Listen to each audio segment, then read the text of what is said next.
I want to spend a little bit of time on BYU basketball. It was an 86-84 final for BYU, the 7th-ranked Cougars falling to the 3rd-ranked UConn Huskies. And I've got to say, I watched that entire game. I went down to BYU early to sit in the press box and watch this game play out. And based on the first half of that game, it's incredible. Like, if you take yourself back to, so it tipped off at 5 o'clock. Take yourself back to like a 5:45 p.m. Mountain Time and tell yourself, hey, in like an hour's time, they're going to lose by 2. And you'd be like, what? What did they do? Still dealing with that mic issue. I apologize. I tried to fix it before we went live, but it's not fixing itself. But the point is that BYU basketball, they showed a lot of heart and a lot of fight in this game. And AJ Dybantsa went from a first half he'd rather forget to having a second half, and in particular, the final like 5-ish, maybe final 10 minutes of this game, absolute dominance from that young man. He flashed, I think, all of the skills the NBA wants to see from a future potential number 1 overall pick in the NBA draft. That was really, really impressive to see him come alive, and BYU kind of around him come alive as well. Richie Saunders had moments in that. Dawson Baker, the 3 that Dawson Baker made late in this game was an absolute rainbow off balance. I still don't know that how he made that shot, but yeah, it was a loss, and there's no moral victories. I get all that when it comes to college basketball, but it was good to see BYU show heart, show fight, and show UConn that they're going to be a force in NCAA basketball. And I also want to acknowledge as well, they lost speaking of BYU, they lost obviously Moo Davis, Kanard Davis Jr.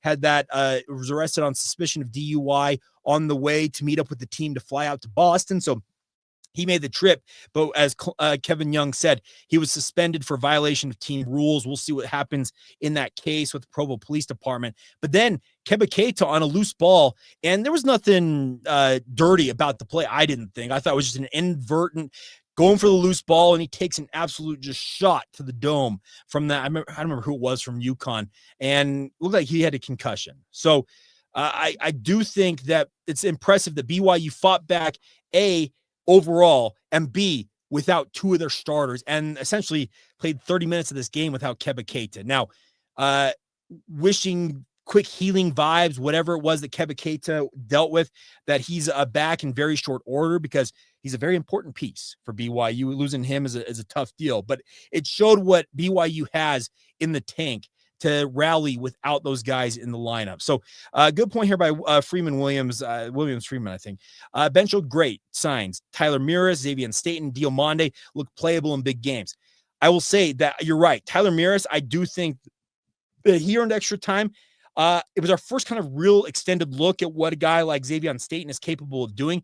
He's still skinny as a rail, but he showed flashes. He really did. I was really impressed with what I saw from him in that game, speaking of Xavion Staten. And Dominic Diomande showed some things as well. Now, late in this game, Guy says it right. Turnover by Rob Wright Hurd. There was a late turnover that I think all but doomed BYU's chances. It's unfortunate, and that you're going to have to live with that one, because I'm sure Rob Wright was beating himself up about it.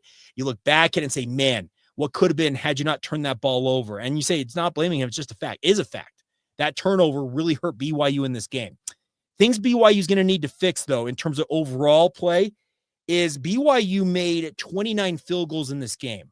7 of them assisted. Less than 25% of your made field goals came off assists.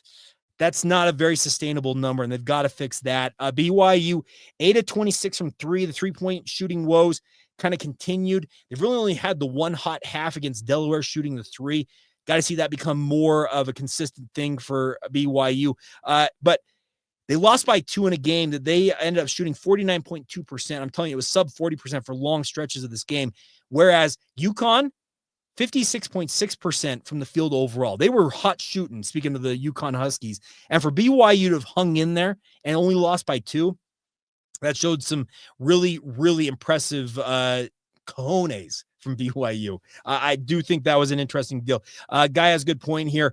BYU's come more of a one-on-one team. They do play a lot of ISO ball, but I do want to think that BYU needs to play more with the pass. I still think that they're looking like a team that I think the one-on-one has its place, because there are going to be moments BYU needs one-on-one buckets. And that's what a guy like AJ Dybantsa and a Rob Wright are there for, when you need moments like that.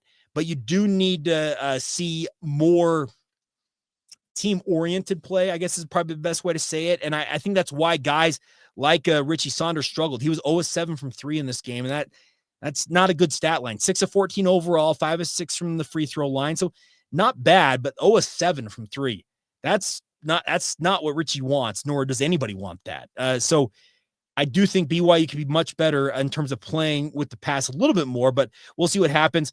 I do want to also point out that Hadim Mboop, I think I'm getting that name right. It might be Boop, but he also showed some nice signs in this. Kelly pointed that out in the comments as well. And I do think that it's a game that, despite the loss, BYU showed flashes. Okay, this team, they can hang. They can hang with some of the best teams in the country. And if and when they get that full lineup back together, Cabaketa, let's see if Kanard Davis Jr.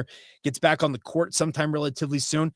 I think once this thing really kind of gets in sync, it's going to be a team that's going to be really, really good. And I'm excited for this BYU basketball team. I refuse to be down on them, because had they been beat by 20, yeah, I'd probably be like, okay, that's not a good sign. But final 10 minutes of this game, I don't know how many points they scored. I have to go back and look at that. It felt like they scored at least 30 or so down the stretch, and they made it an absolute incredible run at it. I stood next to a fellow media member watching this kind of play out. And in the press box, it was kind of funny, because there's the media members like myself and others who are trying to be all stoic and, hey, but I'm not going to lie. The threes they hit, you could hear other people in the press box, whoa, ah! Any of you know what a press box is supposed to be about? It's supposed to be a working environment, neutral atmosphere. Well, it was BYU basketball. It's not the football game. It was pretty funny to watch it play out that way. It was kind of interesting to see that kind of dynamic play out, where you had BYU affiliated staff members and the like. They're all just freaking out. And then you also have other media members who are like, oh, a good play there.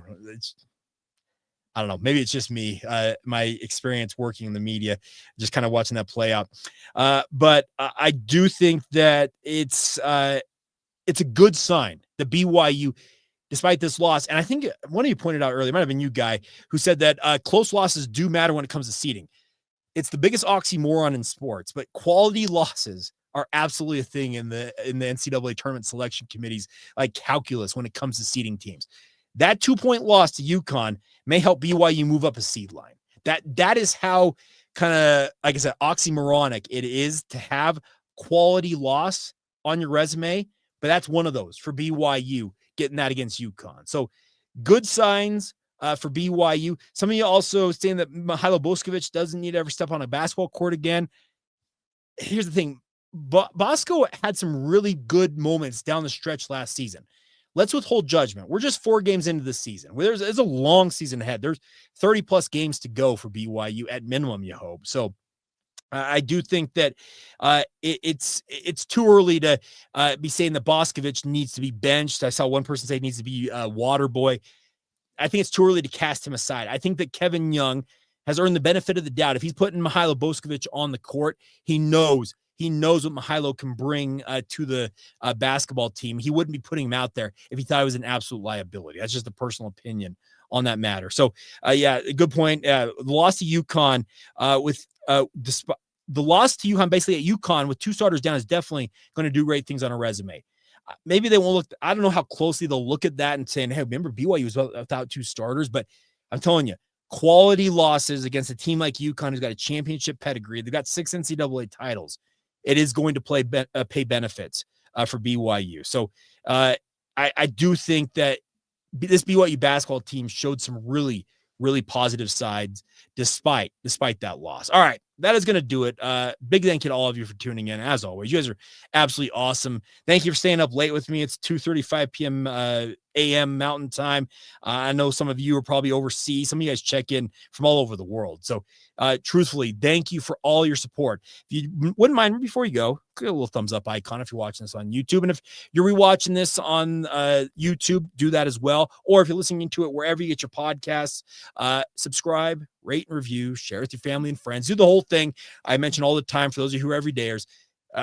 It supports the podcast more than you guys know. The algorithms, they rule everything when it comes to YouTube, Apple Podcasts, Spotify, all the different players out there. When you guys like the show, rate it, review it, share it, it really does help us build this audience. And we have really got some really good things going here. We're over 15,000 YouTube subscribers. I never thought in my heart of hearts we'd ever get to that number. So truthfully, you guys are absolutely awesome. And from the bottom of my heart, thank you for all your support of the podcast. Met a handful of you guys tonight at the football game. I'll give them a quick shout out before we go here. I think I got the notes here somewhere.